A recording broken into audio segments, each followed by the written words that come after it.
Hello বন্ধুরা, প্রচণ্ড গরমে আমরা সবাই অস্থির হয়ে গেছি। পথে ঘাটে হরহামেশাই আমরা শশা, শরবত, বিভিন্ন ধরনের খাবার খেয়ে থাকি, কিন্তু এই খাবারগুলো খুব অস্বাস্থ্যকর পরিবেশে তৈরি করা হয়। বর্তমানে আমি আছি ভোলা জেলার মনপুরা একটি লঞ্চের পিছন দিকে এখানে শশাগুলো প্রসেসিং করা হচ্ছে খুব নোংরা পানি দিয়ে। এই খাবারগুলো খেলে যে কারো diarrhoea, typhoid, hepatitis B, jaundice হতে পারে। তো আমাদের খুব সাবধানে থাকতে হবে এবং সতর্কতার সাথে খাদ্য গ্রহণ করতে হবে। আমি আজকে দেখাবো কিভাবে একটি শশাকে দুটি শশা বানানো হয়।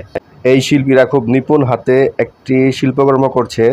দেখা যাচ্ছে যে একটি শশার ছিলে এগুলো কাটাকুটি করছে এবং দেখা যাবে একটু পরে এই শশাটি দুটি শশায় পরিণত হবে এবং আমরা 10 টাকা 10 টাকা 20 টাকা করে কিনে শশাগুলো খাবো।